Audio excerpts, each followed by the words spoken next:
A Royce CB radio. Breaker 19. A paint shaker. Your CB may never get torture like this, but bumps and jolts can be a real problem for some CB radios. That's why Royce is designed like this, with fewer wires, exclusive modular construction. Royce CB, it's built to take it. That's a big 10-4. And now, 40 channels and built to take it. The new Royce CB. Bernie's been leaving the house with a smile ever since he started getting stroked in the morning. I've never been stroked quite like this before. The new Bic shaver is so responsive, it turns shaving into stroking. That's because it's so light and maneuverable. What's more, the Bic shaver is cheaper than blades. It's a stroke of genius. Looking good, Bernie. Well, I really got stroked this morning. The new Bic shaver. Lots of great shaves, then on to the next. It's the stroke of genius. Ladies and gentlemen, the Fonz. Who is this guy? Monday's a crack-up with the Laverne and Shirley birthday show. Then, it's the season opener of ABC's Monday Night Baseball, right after Laverne and Shirley. Yankee Royals Cubs Phillies regional baseball tomorrow on ABC.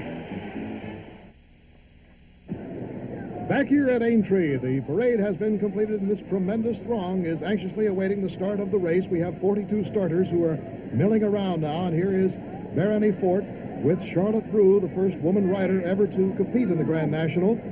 As we see her, she's very composed and relaxed. She has a great responsibility on her shoulders, not only in getting around, but hoping not in any way to intimidate the other horses or riders. There's a good look at the odds as Davy Ladd has eased to a slight favorite. But it's impossible with 42 horses to pick any clear-cut favorite as we are getting close to the starting position. Now, they do not draw for the start. They simply get into a spot where they hope to be when the rope is raised. Now the starter, Michael Eden, is motioning down course to clear the course, and we are very close to hearing his words. There they are. Are you all right? Come on! And they are off in the 1977 running of the Grand National Steeplechase. And Spit and Image breaks first on the far side. Boom Docker is on the near side with Andy Pandy next to him. Nerio is right there, along with San Weldon and Brown Admiral. It's Spit and Image and Collingwood on the far side. Boom Docker as the horses come across Belling Road. This is 300 yards of straightaway as they come to the first fence. And let's see who makes it across first. As they come across this little hedge, it is Sebastian, the leader, across the first time. Doffbo Code on the outside is down. 3 horses are down. It looks as if Spit and Image and Willie Watt are both gone there. Now they come to the second fence. It's Sebastian leading Prince Rock and Brown Admiral, Forrest King, and then Andy Pandy. No falls at the second fence. Now they come to the big ditch, the third. Sebastian in the lead, Prince Rock and Brown Admiral, and it is Sebastian that takes it first. Forrest King is now fourth. And now they come to the fourth fence, and Davy Ladd was down at 3. Davy Ladd, Desi Hughes is on the ground, the jock, and so the favorite is out of it as Sebastian crosses 4. And Prince Rock is second, Boom Docker and San Willen right up there. Hidden Value, Sage Merlin on the far side running well. As they come across 5, it's Sebastian over first, Boom Docker next, then Hidden Value, Sage Merlin and Brown Admiral. As they race towards the dangerous 5-foot hedge in the big drop at Beecher's Brook, it's Sebastian leading. And Boom Docker is second, Prince Rock is third, Hidden Value fourth, Brown Admiral fifth. Over Beecher's End, Sebastian is down. The leader is down. Another horse has fallen. Songwriter, Winter Rain is down. Castle Ruttery is down. Lord of the Hills has brought it. And Charlotte Brew makes it over on Barony Fort. And so, as they cross 7 and head toward the canal turn, it's Boom Docker who has inherited the lead from the fallen Sebastian. Brown Admiral is second. Hidden Value is third. Loose horses running on the course. One is outside the rail. You have to be mounted to win the Grand National. And as they cross canal, it's Boom Docker. Brown Admiral comes across second, faltering a bit. Hidden Value about to be taken by Forrest King. Sage Merlin is there. Andy Pandy comes across, and Red Rum has made it into the top 8 for the first time as they cross 9. Still out in front. Extending his lead is Boom Docker. Brown Admiral is second. Boom Docker, number 24, out in front. And Boom Docker is over 10 safely. Clear of Prince Rock, then Sage Merlin. as the horses prepare to come to number 11. Boondogger in the lead. Not far in front now. Sage Merlin is closing. Then comes Prince Rock, Brown Admiral, Hidden Value. Red Rum with Tommy Stack easing his way into 6th now as they come to number 12 on the first go-round. Third from the last. It is Boondogger by 8 lengths. Sage Merlin is in second. Prince Rock in there is a horse down. That is Penn Grail, jerking his jockey right out of his mount. Penn Grail is down at number 12. Red Rum and Andy Padley battling for 4th and 5th. Brown Admiral, Roman Barr, Forest King are all there. They head to the 13th. Boondogger in the clear. Sage Merlin now. And Hidden Value behind him. Then comes Andy Pandy around the corner with Red Rum on his shoulder. Charlotte Brew on Barony Fort is still up, but way back in the field. Boondogger with a long lead now. Sage Merlin heading the remainder of the field ahead of Hidden Value, Andy Pandy, Red Rum. Just behind them comes Brown Admiral, Roman Barr, and Forest King. As they come to 13, it is Boondogger a long way in the clear of Sage Merlin, who jumps in second. Then jumping third is Hidden Value, Andy Pandy and Red Rum, and Sir Garnet, the only American horse, is moving up. As they head down to 14, it's Boondogger ahead of Sage Merlin. Closely grouped are Andy Pandy, Red Rum, Happy Ranger, Hidden Value, and What a Buck has moved into that group. As they move toward the dangerous chair now, it is Boondogger. As you see, the course narrows, and Boondogger getting set for this difficult jump, and he is clear. And now Sage Merlin comes to the jump, and Sage Merlin is down. Sage Merlin is out of it. Hidden Value jumps it next and is now second. What a Buck is third. Andy Pandy is fourth as the leader. Boondogger crosses the water jump safely. Andy Pandy takes that 12-foot spread in stride, is now second. And Hidden Value is third. What a Buck, Red Rum, Sir Garnet on the inside.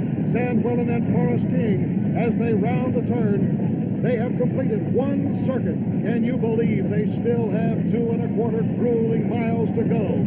However, both the chair and the water jump are eliminated on the second go-round. As Boondogger crosses Melling Road, he comes to the 17th jump. This is the first jump on the second go-round, and he has a clear 17 or 18 length lead. He balks! Boondogger has balked and refused the jump at 17. Boondogger is out of it. That means that Andy Pandy will take over the lead with 13 jumps to go. Andy Pandy, Hidden Value, What a Buck on the inside, and then comes Little Rummy, Red Rum, but it is Andy Pandy over 18, and once again, the leaders are all over safely. Their mistake by Collingwood far back. Andy Pandy coming to the ditch at 19, 3 before Beechers on the second circuit, and Andy Pandy goes over cleanly. What a Buck second, Hidden Value third. Red Rum has now moved to fourth. Then Brown Admiral, Nerio, Sir Garnet, and Forest King going to the 20th fence. It's Andy Pandy in the clear. What a Buck. Then Nerio with a 19-year-old up, and a horse is down at 20. Roman Barr. Hidden Value and Red Rum coming up in the rear. At the 21st, it's Andy Pandy with a sizable lead. This is 1 before Beechers. Andy Pandy at odds of 9-1. Well, clear of the pack now. What a Buck in second place. And toward the outside is Red Rum, running extremely well. Andy Pandy. And just across is Charlotte Brew. And down goes the leader. Andy Pandy is down at Beechers.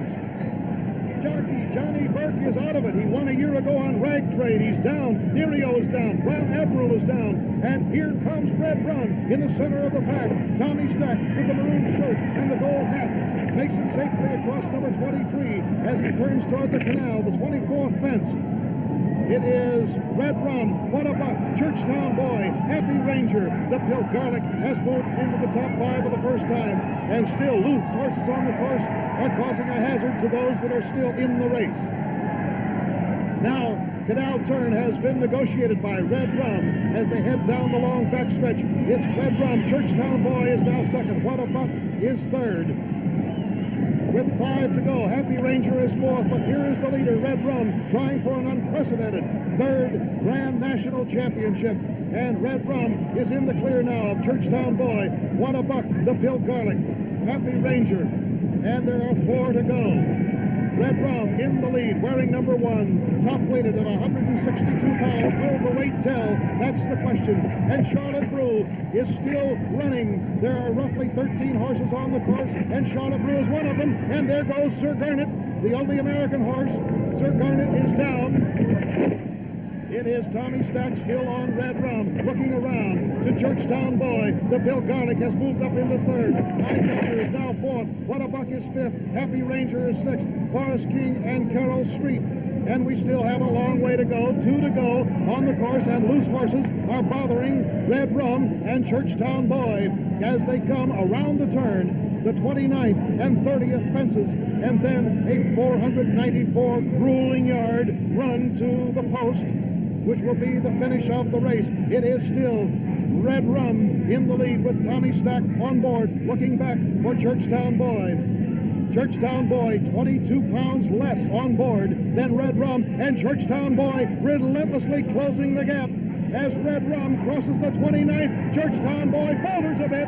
He faltered a bit, and Red Rum is extending his lead now with 1 fence to go. Churchtown Boy is still 2nd, making a little bit of progress, and now Red Rum crosses. Churchtown Boy is in 2nd place, and this crowd is absolutely going crazy. As Red Rum comes down the flat, he has 400 yards to go, chasing 2 loose horses who don't mean anything, but leading his way into the rope. It's Churchtown Boy falling back a little bit farther, and it is Red Rum pounding down the home stretch, every thud of those hooves toward history. He will become the first horse ever to win the 3rd Grand National, and he does it, crossing the finish line. And now pulling back is Churchtown Boy, who will come in 2nd place. What a great, courageous run by Red Rum, carrying that tremendous weight of 162 pounds down the home stretch. And Tommy Stack gives his mount a whack on the shoulder, being mobbed there, and that is nothing as to what he will have as a reception coming in to the winner's circle. A policeman coming by there. What a tremendous finish, and here comes Charlotte Brew balking free from the end, and Barony Fort takes the inside route. Oh, but it was a good struggle today for Charlotte Brew, the first woman ever to ride in a Grand National. She didn't finish, but was only 3 from the end. But here is the champion, Tommy Stack. Churchtown Boy was 2nd, Eyecatcher 3rd, the Pill Garlic finished in 4th, and Forest King was 5th. So Red Rum, owned by Noel Lemaire, trained by Donald McCain, ridden by Tommy Stack, is the winner in a gallant race to the finish with his nostrils flared. He seemed to know that he was making history here today. So Red Rum, the winner of the 1977 Grand National. A 1-year-old diehard, a 2-year-old diehard, a 3-year-old diehard, and a 4-year-old diehard. More than 3 hours later, they all started. Even the 4-year-old diehard. The diehard, with extra power to start your car when most batteries won't. Sold only at Sears. America has all kinds of drivers, so it's a good thing America has Quaker State motor oil. Because even if you drive like this, Quaker State helps cars last. Fact is, you can help avoid expensive engine repairs by using Quaker State regularly. Refined from Pennsylvania-grade crude oil, Quaker State helps cars last. Maybe that's why Quaker State's the best-selling motor oil in America. The crowd in an overwhelming reception of Red Rum, standing by cheering as Tommy Stack prepares to dismount in the winner's circle. Red Rum, the top-weighted little champion from nearby Southport, putting his indelible stamp into racing history today, winning this greatest of all steeplechases for the 3rd time, and it was the richest in history, more than 30,000 pounds to the winner. And so at the age of 12, Red Rum indeed does get better with age. How long will he continue? Well, the bookies already have extended him a 20-to-1 odds-on favorite to win in 1978 at the age of 13. A couple of unfortunate notes. Johnny Carden, jockey of Hue Parade, has been taken to the hospital. Not expected to be seriously injured, but he was kicked in the chest when dismounted. And 2 horses had to be destroyed on the course because of injury, Zeta's Sun and Winter Rain. And now, with his flanks steaming, this magnificent champion receives all of the plaudits that a true champion deserves. Red Rum, the winner. This is Bill Fleming, reporting from Aintree, England. All right, and incidentally, jockey John Carden was taken to the hospital, was released with nothing serious. He did have some ribs. He was kicked, but again, nothing serious. Well, in National League Baseball today, Tony Perez has smacked his second home run in as many days to lead the Montreal Expos to a 9-8 win over Philadelphia. It was also the second straight win for Montreal. And in another National League game, San Diego blasted the world champion Reds 12-4. The Padres, possibly the most improved team in their league, if not in all of baseball. And in a game in Houston, Texas this afternoon, Houston outfielder Cliff Johnson took exception to being hit in the back by a pitch thrown by Atlanta's Dick Ruffin, and he charged the pitcher. Johnson wrestled into the ground where umpire Lee Wire, who stands 6 feet 6 inches tall, tried to separate the pair. Players from both teams streamed onto the field, many of whom threw punches. Finally, order was restored with Johnson being ejected. In the following inning, Houston pitcher Dick Pence retaliated against Atlanta's Gary Matthews with both benches again clearing. This time, there were no punches thrown. Okay, we're going to be going back out to the Mojave Desert, one of the fascinating events I think you've ever seen on Wide World of Sports. Let's rejoin Keith Jackson. We are back here with the action in the Southwest Cross Country Motorcycle Championships out on the Mojave Desert. It's just as hot as it was when we left you. J.N. Roberts continues in the lead. He led for most of the first loop, distance of 50 miles, and we're now well into the second loop over this rugged desert country. It's a 100-mile race, and J.N. is flying right along, well out in front. After some 75 miles of racing, though, we've still got a battle for second place, wheel to wheel, between number 2, Gary Preston, and number 35X, Bill Fryant. And Fryant doing quite a job with his lightweight machine, a 250cc. Here a turn marked by the line, and Fryant gets inside. He may pick up the lead right here on second place as Gary Preston falls back a little bit. They move now into the deep sand of a wash here.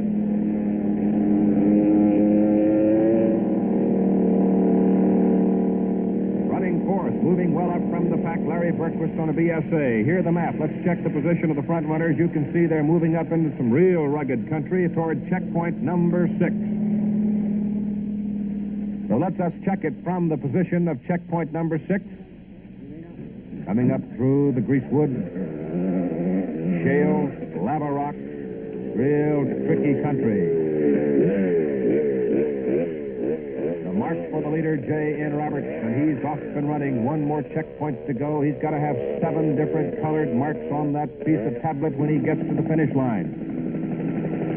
And now Gary Preston has moved back into second place as he comes up on checkpoint 6. Apparently he was able to pass Bryant down in that sandy wash, and he is second at the checkpoint. I don't know what happened to Bryant. You never know in this kind of country.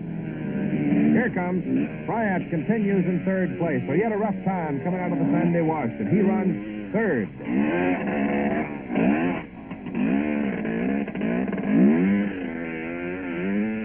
Finally gets going again. Running fourth, number 7, Larry Berquist, and he has picked up some distance and time. We are told that only 250 out of the 801 starters made it through the first checkpoint on the second 50-mile loop. So we're losing them fast. In the meantime, back for the leader, J.N. Roberts, and he's putting on quite a show for us. Those of us who are able to get out into the desert and find him and see him. He is a carpenter, 25-year-old, from Sun Valley, California. And a lot of years of this kind of competition to go. We talked some with J.N. Roberts before the race started to get his comments on racing. Keep in shape for riding. I do a lot of riding. If I can stand on the pegs the whole race, I feel that I have a great advantage over the competition due to the fact that your legs act as a second set of shock absorbers. You can always ride better the first part of the race due to the fact that you aren't tired. When you do get tired, you start getting sloppy and you'll make a lot more mistakes. And if you can't read the terrain fast, you're just not going to go fast. But you have to concentrate at all times. You drop your guard once, you're going to get off. When you get off going fast, He's going to get hurt. It appears from a distance that this man may be riding flat on the surface and pretty much driving a straight line, but not so. Let's take a look now at this stretch of terrain, put it in slow motion for you. Take a second look here to give you an idea of how much of the time is spent airborne and how much jousting from side to side, how much wrenching and twisting is involved. You can see that it's not always possible to keep that front wheel in the air. Therefore, it takes great strength, physical strength, arms and legs to keep that bike under control.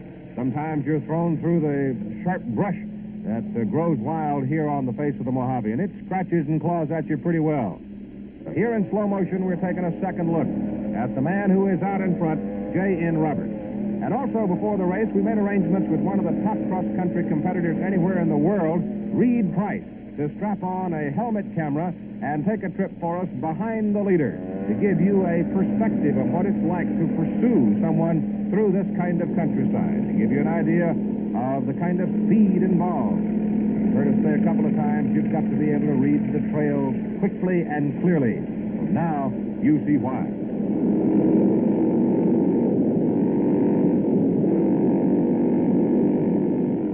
Puff of dust out there in front belongs to the leader in the cross-country motorcycle championship here on the Mojave, J.N. Roberts. And we'll have the final exciting miles for you in just a moment.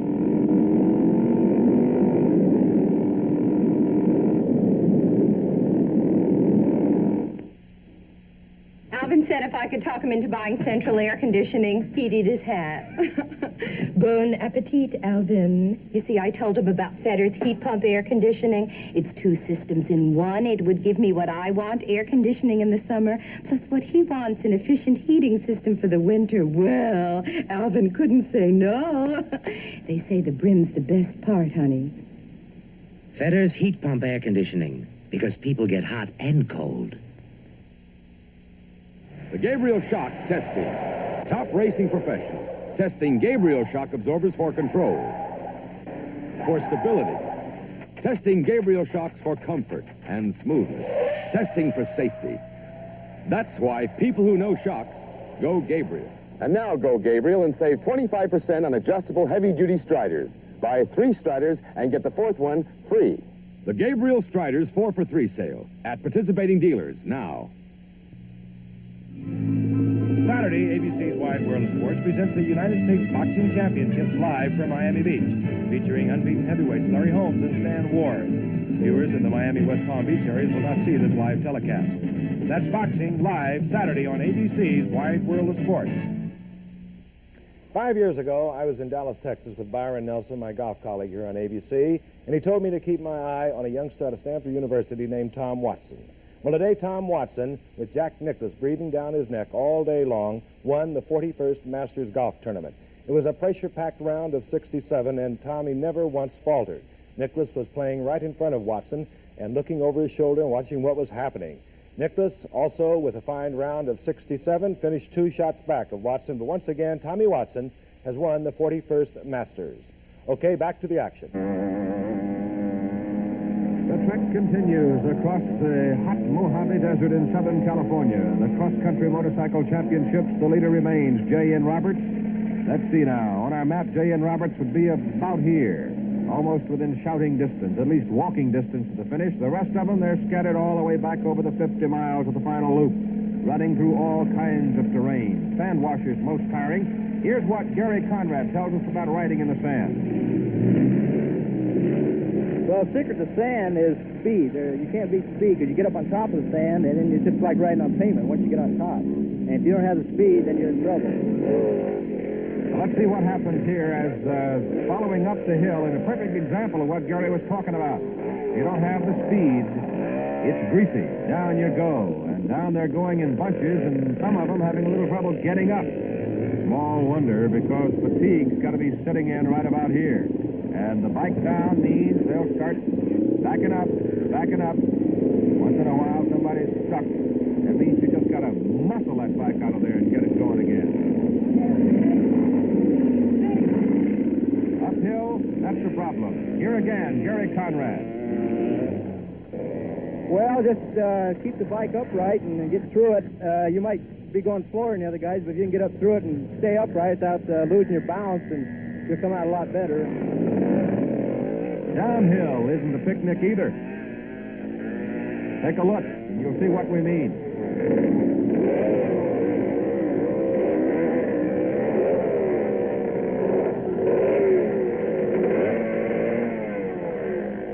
You're tempted to put the foot out, but you also remember that it breaks. Broken handlebar and all, he's staying with it.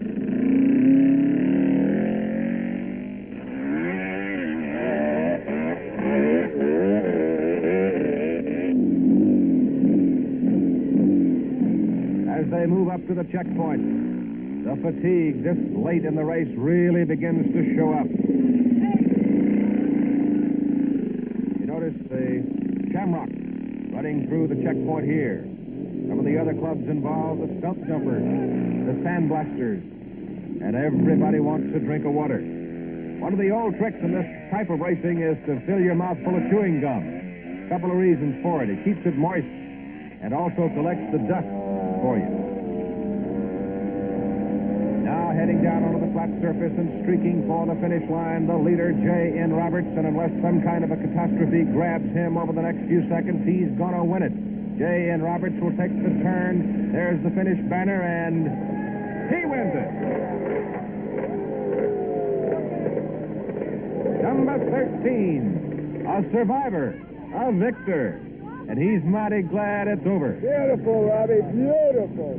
Please tell me how that. Wait a minute. I got to do it. Very good.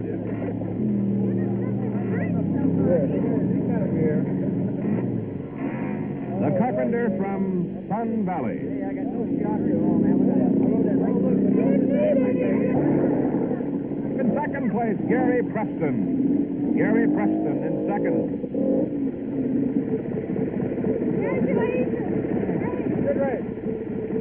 Larry Berquist will get third. Larry Berquist, number 7, wheeling in.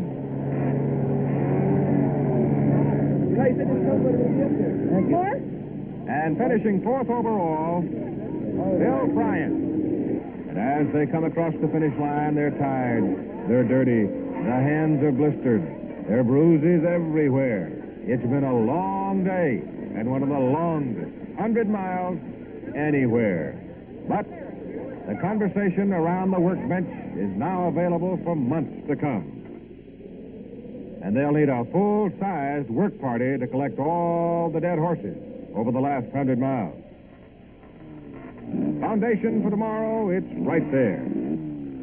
Sturdy little guy, and he's interested.